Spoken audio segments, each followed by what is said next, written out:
Hey everybody, today's July 18th, 2020. This is our second honey harvest of the season.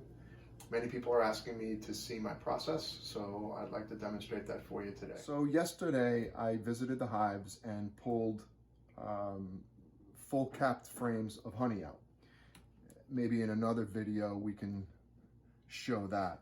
But this is a full frame of capped honey, both sides. And to get the honey out, to extract the honey, we need to uncap these caps. So I got this uncapping fork yesterday, and this is the first time that I'm uncapping this way.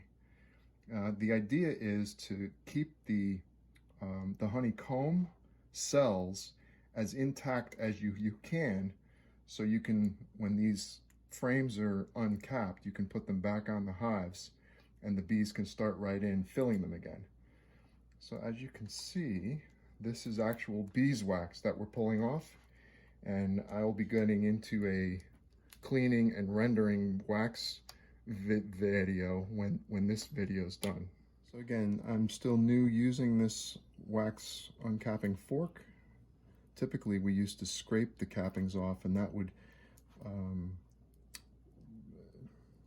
clog the filter of wax, and it would take the honey quite a while to come through. So this is, again, the first time I'm using this, and I really like what I see because I'm leaving the comb intact under these fork tines, and I'm really getting the majority of this wax off. So I'm liking this. All right, so after the wax cappings are off, I'm just taking a regular fork to just lightly uncap anything that I might have missed, and then we load it into the extractor. So now that both sides are fairly uncapped, I'm going to bring this over and load it into the extractor. This is a 2-frame hand crank manual. So they make them motorized, they make them 4-frame, 6-frame, 8-frame, 20-frame.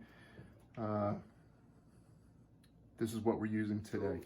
Both frames are in this homemade extractor. It's not a professionally made one, so there's quirks and little things that are quirky with it.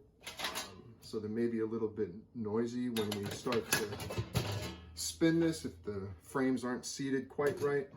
So once the top is on, it's just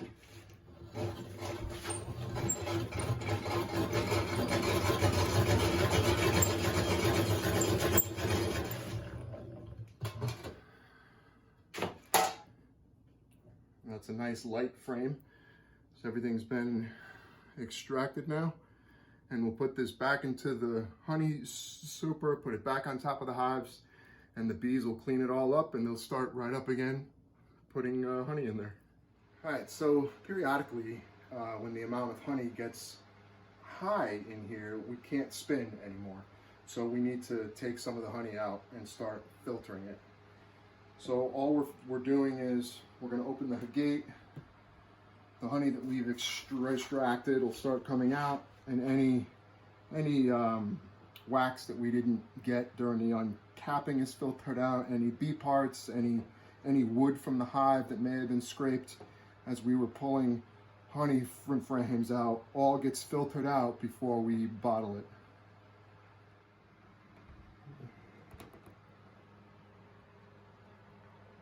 Now comes the part that you've probably seen before, but this will just complete everything for today. Now we're going to jar.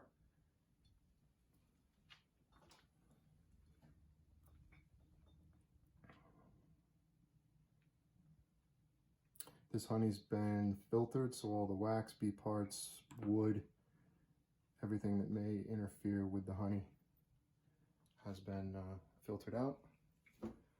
Then we throw a label on it, and it's ready for you to buy. $12 a jar, 1-pounders. The color's beautiful this year. It's very fruity, floral.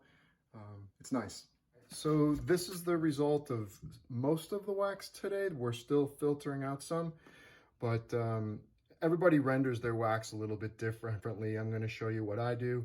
Typically, on a normal day, I would put this wax out into the bee yard and let them go through it and clean up all the honey. It'd probably take them 2 days, but they would get all the honey and they would leave the dry wax behind.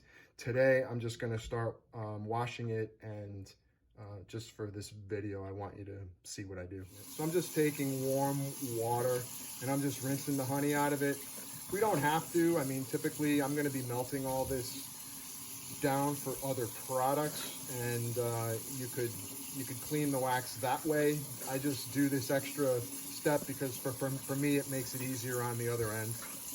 Now that the wax has been washed, I squeeze some of the excess water out. I mean, I'm going to add water to it a little bit afterwards, and then I just add it to this wax pot. So we took today's wax cappings in this wax pot, and we're using it as a double boiler, and we're just melting it all down. So here's kind of what's left of today. So I think this is all melted down. I don't see any more chunks of wax. Now we're going to filter it and put it into the mold that it's going to make a nice chunk of wax. So now I'm just going to pour this in, and this filter should take out all the pieces of bees, any propolis, any pieces of hive, anything that we don't want in our final piece of wax. This is the next day, and when I was cleaning the wax, I added some water in there, so I'm going to just make a cut in the bottom of this can, or in this container. I'm going to let the water out, and then I'm going to carefully peel the package, revealing some pristine beeswax. So this is nice and clean.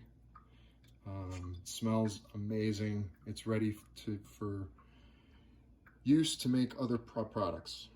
So here's some of the things we do with the beeswax. I'll remelt that wax and we can make candles with it.